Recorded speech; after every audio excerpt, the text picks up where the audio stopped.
साथियों नमस्कार, मैं रवि बेनीवाल लक्ष्य कोचिंग सिरसा से बोल रहा हूं। साथियों, हमने अभी तक बात की थी 1857 की क्रांति की। 1857 की क्रांति के बाद में सन 1858 में महारानी विक्टोरिया स्वयं हिंदुस्तान में आती है। इलाहाबाद में इलाहाबाद दरबार लगाया जाता है और वो घोषणा करती है कि आज से ईस्ट इंडिया कंपनी का काल समाप्त है, अब भारतीय सीधे सीधे ब्रिटिश क्राउन के अधीन है। साथियों, महारानी विक्टोरिया कहती है कि मैं महारानी विक्टोरिया इस बात की घोषणा करती हूं कि आज के बाद से हिंदुस्तान में से ईस्ट इंडिया कंपनी का काल समाप्त माना जाएगा, भारतीय सीधे सीधे ब्रिटिश क्राउन के अधीन होंगे। भारत में से तो ईस्ट इंडिया कंपनी का काल समाप्त किया गया। आगे महारानी कहती है, मैं महारानी विक्टोरिया इस बात की घोषणा करती हूं कि इंग्लैंड से बीओसी बोर्ड ऑफ कंट्रोल को भी विघटित किया जाता है, बोर्ड ऑफ कंट्रोल को समाप्त किया जाता है। साथियों, 1857 की क्रांति हुई। राजनीतिक दृष्टि से देखें तो यह असफल हुई, लेकिन अपने नैतिक दृष्टि से देखें तो यह क्रांति बहुत हद तक सफल भी रही। इसमें यह रहा, अंग्रेजों ने कभी कल्पना भी नहीं की थी इस बात की कि भारतीय लोग इतना बड़ा विद्रोह अंग्रेजों के खिलाफ एक क्रांति कर सकते हैं। 1857 की क्रांति ने अंग्रेजों की नींव को हिला दिया था। अंग्रेजों ने कभी इस बात की कल्पना नहीं की थी। तो अंग्रेजों के जो वरिष्ठ अधिकारी थे, उन्होंने क्रांति का अवलोकन किया कि क्यों वो समय आया, क्यों भारतीय इतने मजबूर हुए कि उनको क्रांति करनी पड़ी। तो बाद में बात करता हूं मैं 1885 की। जब अंग्रेजों ने क्रांति का अवलोकन किया तो उन्हें लगा कि पहले तो भारतीयों के मन में कोई छोटा बड़ा असंतोष होता है, लेकिन जैसे जैसे ये समय बढ़ता है, समय बीतता जाता है, असंतोष बढ़ता जाता है और भारतीय फिर एकजुट होकर क्रांति कर देते हैं, अंग्रेजों के खिलाफ हो जाते हैं। अंग्रेजों ने सोचा क्यों ना हम कुछ ऐसा कर लें जिससे ये क्रांति की पुनरावृत्ति ना हो। साथियों, अंग्रेजों के दिमाग की उपज थी एक संस्था। अंग्रेजों का एक अधिकारी था उस समय, जो भारत का वायसराय था, लॉर्ड डफरिन। लॉर्ड डफरिन के दिमाग में आया कि भारतीय क्रांति नहीं करना चाहिए। तो लॉर्ड डफरिन ने अपने सहयोगियों को जो बात कही, उससे पता लगता है कि वर्तमान में कौन सी पार्टी क्या है। उसने कहा भारतीयों से कि आप सभी भारतीय मिलकर एक संस्था का निर्माण कर लो, जो संस्था दिखने में तो भारतीयों की लगेगी लेकिन काम हमारे लिए करेगी।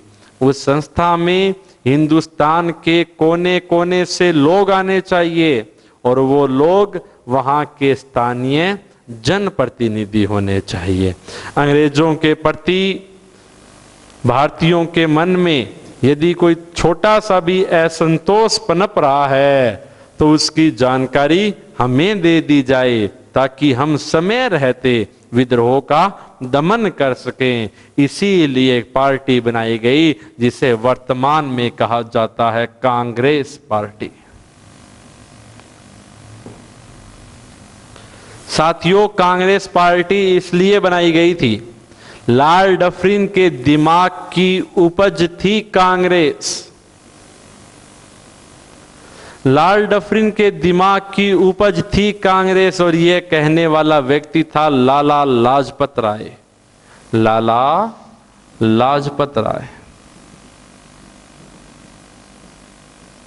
लॉर्ड डफरिन ने अंग्रेजों की यानी अपनी सेफ्टी के लिए कांग्रेस को जन्म दिया था। तो कांग्रेस को अंग्रेजों का सेफ्टी वाला भी कहा जाता है। एक बार दोबारा बोलता हूं मैं, लॉर्ड डफरिन ने भारतीयों से कहा कि भारतीयों, एक ऐसी संस्था बना लो जो दिखने में तो भारतीयों की हो, काम हमारे लिए करे, हिंदुस्तान के कोने कोने से उसमें लोग आए। यदि हमारे प्रति, यदि अंग्रेजों के प्रति थोड़ा सा भी कहीं भी असंतोष पनप रहा है तो इसकी जानकारी हमें मिल जाए और हम समय रहते विद्रोह का दमन कर सकें। इसीलिए कांग्रेस पार्टी बनाई गई। लॉर्ड डफरिन ने यह बात एक व्यक्ति को कही जिसका नाम था A.O. ह्यूम। क्या नाम था साथियों? A.O. ह्यूम। ये बात डफरिन ने A.O. ह्यूम को कही तो A.O. ह्यूम ने कांग्रेस पार्टी बनाई। 1885 में A.O. ह्यूम को कांग्रेस का जन्मदाता कहा जाता है, कांग्रेस का पिता कहा जाता है, कांग्रेस का जन्मदाता कहा जाता है A.O. ह्यूम को। A.O. ह्यूम को कांग्रेस का जन्मदाता कहा जाता है। और बात यह रखी गई साथियों कि दिसंबर के अंतिम दिनों में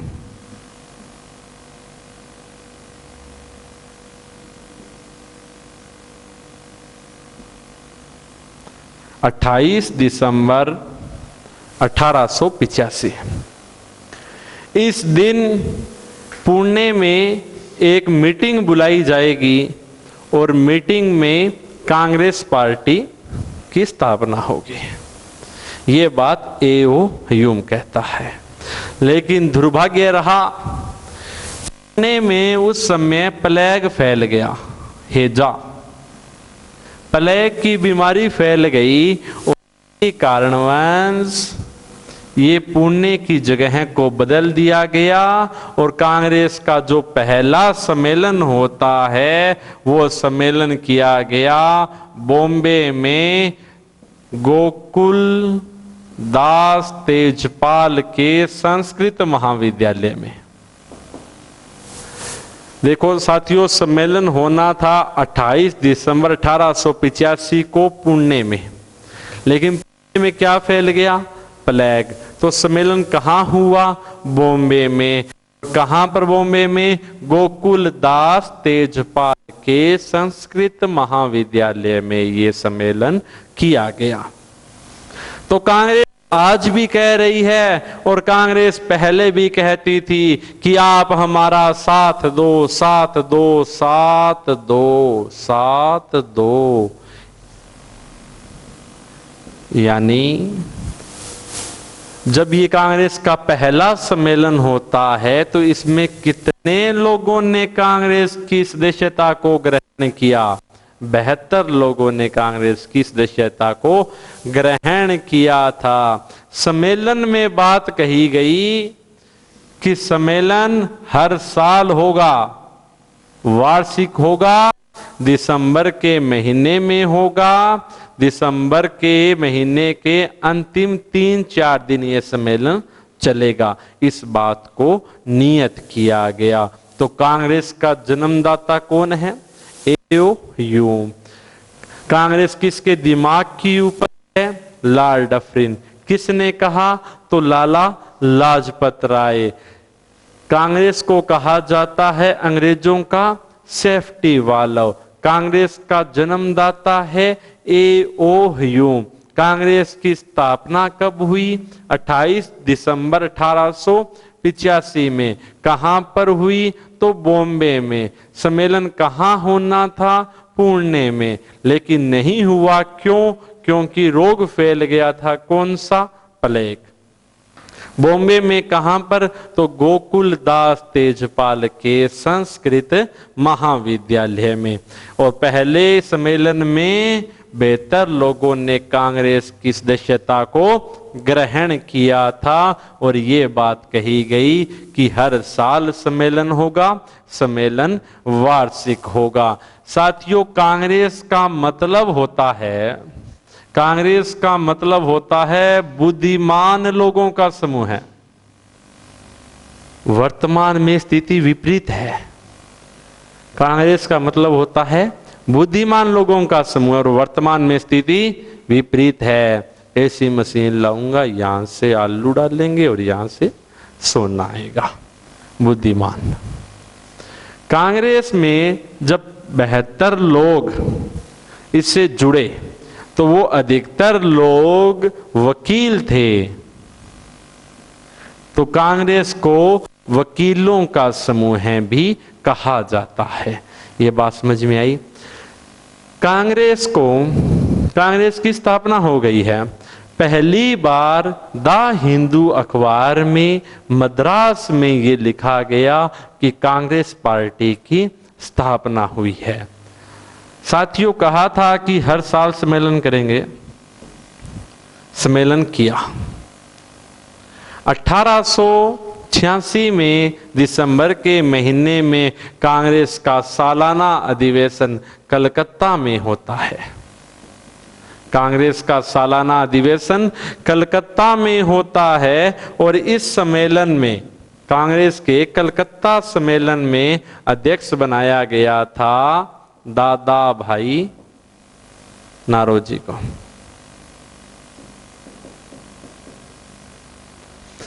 देखिए, कांग्रेस के अधिकतर महत्वपूर्ण सम्मेलन कलकत्ता में होते हैं।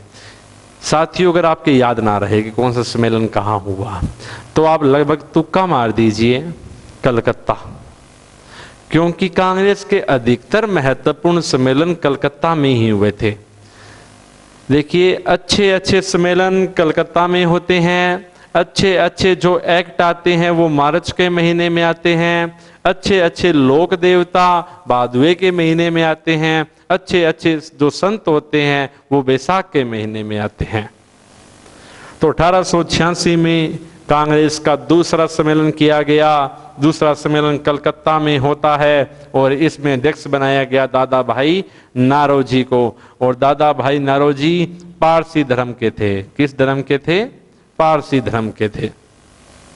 1887 में कांग्रेस का तीसरा सम्मेलन होता है और कांग्रेस का तीसरा सम्मेलन मद्रास में हुआ था। कांग्रेस का तीसरा सम्मेलन 1887 में मद्रास में होता है और इसमें अध्यक्ष बनाया गया था बदरुद्दीन तैयब जी को। 1887 में कांग्रेस का तीसरा सम्मेलन हुआ जिसमें बदरुद्दीन तैयब जी को कांग्रेस का अध्यक्ष बनाया गया और सम्मेलन हुआ था मद्रास में। साथियों, 1888 में कांग्रेस का चौथा सम्मेलन इलाहाबाद में हुआ। देखिए, कांग्रेस कर क्या रही है। कांग्रेस पहले पश्चिम भारत में है, बॉम्बे में है, फिर पूर्वी भारत में है, फिर दक्षिण भारत में है और फिर उत्तरी भारत में है। इस प्रकार पूरे हिंदुस्तान को, अखिल भारत को एक सूत्र में बांधने का प्रयास कांग्रेस पार्टी इस समय कर रही है।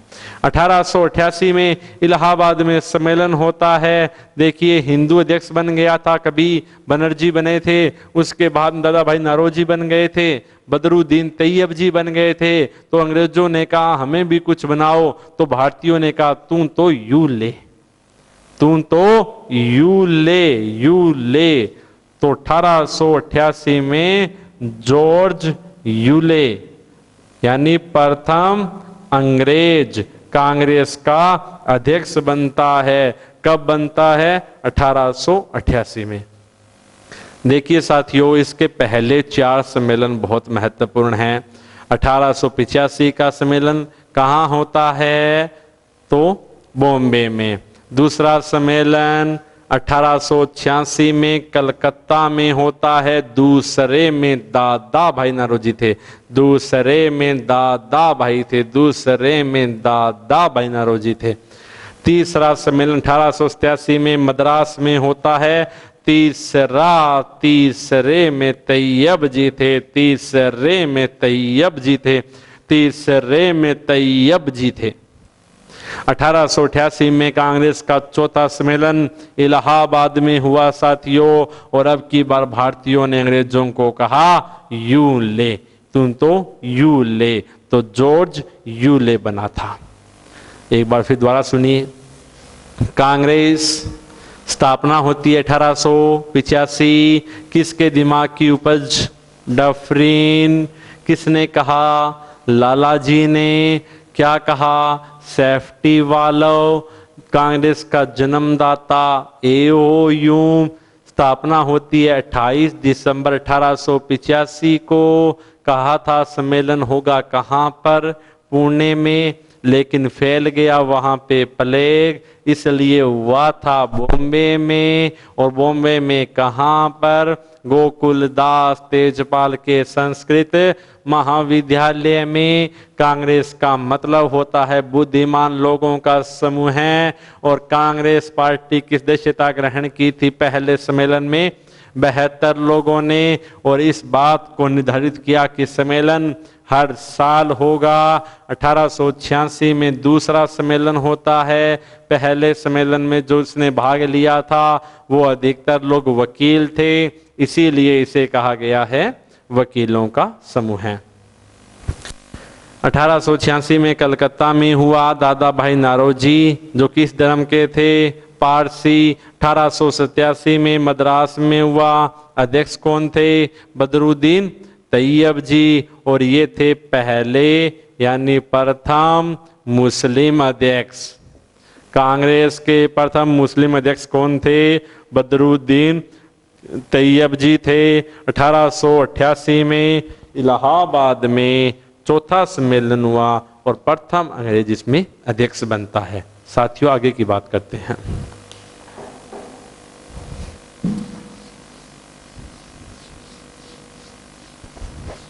मेरी आंखों में जले तेरे ख्वाबों के दिए, कितना बेचैन हूँ मैं यार से मिलने के लिए, यार से मिलने के लिए।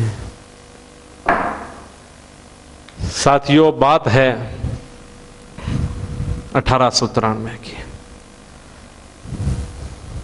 जब कांग्रेस पार्टी बन गई तो अंग्रेजों ने तो यह सोचकर बनाई थी कि यह पार्टी हमें असंतोष जहां पनप रहा है उस बात की जानकारी देगी।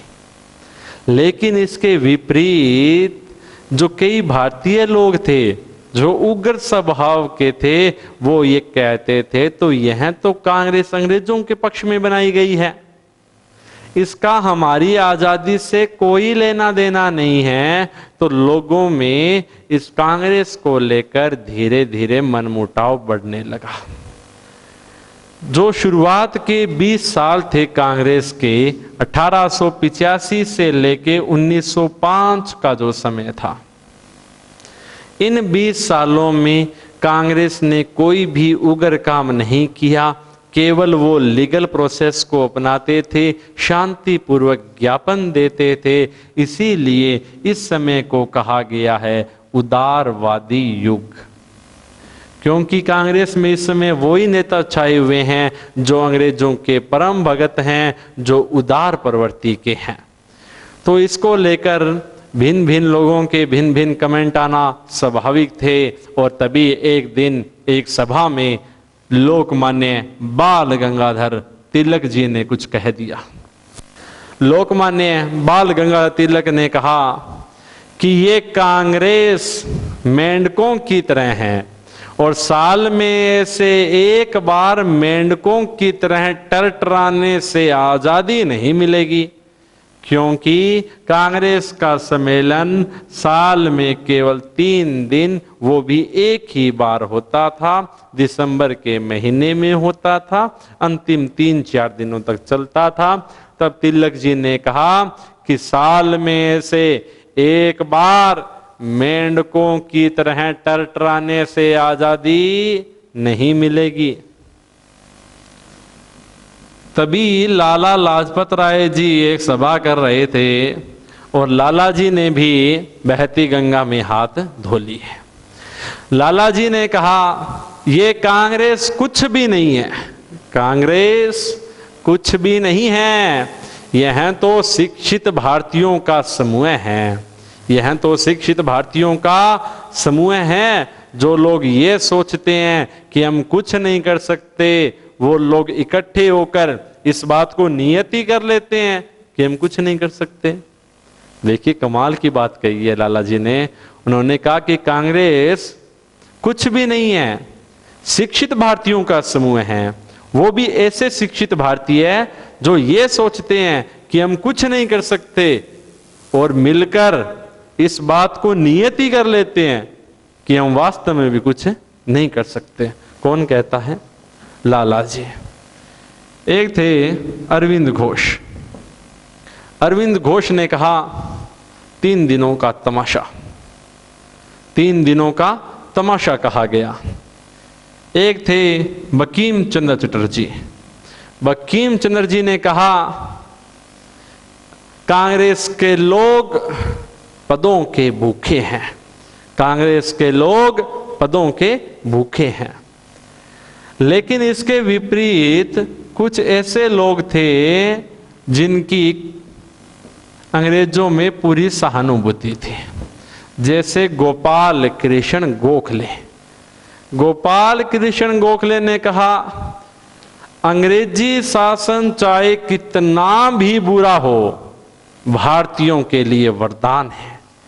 क्या कहा था? अंग्रेजी शासन चाहे कितना भी बुरा हो, भारतीयों के लिए वरदान है। तभी तैयब जी ने भी एक बात कही। बदरुद्दीन तैयब जी ने कहा आज जहां जहां भी मुझे महारानी का साम्राज्य दिखाई दे रहा है, उसके सर्वाधिक भगत हिंदुस्तान में है। किसका कथन है? तैयब जी का। लॉर्ड कर्जन, लॉर्ड कर्जन ने तो कहने की हद कर दी और उसने कहा बेवफा संगठन है कांग्रेस, बेवफा संगठन, गंदी चीज कहा गया, गंदी चीज कहा गया था। लॉर्ड डफरिन ने ये बात कही थी कांग्रेस को कि केवल आप जनता के सामाजिक और धार्मिक मामलों को ही देखा करो, राजनीतिक मामलों में हस्तक्षेप ना करें। तो ये कांग्रेस के बारे में कमेंट है, बहुत बार पेपर में पूछा गया है। एक है जॉन सुलीवाल। तो जॉन सुलीवाल कहता है कि हमारी प्रणाली उस स्पंज की तरह काम करती है, हमारी प्रणाली उस स्पंज की तरह काम करती है जो गंगा नदी का सारा जल सोख कर टेम्स नदी के किनारे बरसात करती है। यानी गंगा नदी के आसपास जितना भी उत्पादन होता है उस वो हम सोख लेते हैं और वो सारा उत्पादन कहाँ चला जाता है? इंग्लैंड में टेम्स नदी के पास में रहने वाले लोगों के। समझ में आई बात ये? तो ये स्टेटमेंट बहुत महत्वपूर्ण है। तिलक ने कहा था मेंढकों की तरह टरटराने से आजादी नहीं मिलेगी। लाला लाजपत राय ने कहा था कि शिक्षित भारतीयों का समूह है। बंकिम चंद्र चटर्जी ने कहा था कि कांग्रेस के लोग पदों के भूखे हैं। गोपाल कृष्ण गोखले ने कहा था अंग्रेजी राज चाहे कितना भी बुरा हो, भारतीयों के लिए वरदान है। तैयब जी ने कहा था मुझे जहां जहां भी महारानी विक्टोरिया का साम्राज्य दिखाई देता है, सर्वाधिक भगत हिंदुस्तान में हैं। लॉर्ड कर्जन ने कहा था गंदी चीज है, बेवफा संगठन है। इसके बाद में जॉन सुलीवाल ने कहा था हमारी प्रणाली कुछ इस तरह काम करती है जैसे वो गंगा नदी के किनारे से सारा जल सोख कर टेम्स नदी के किनारे वर्षा करती है।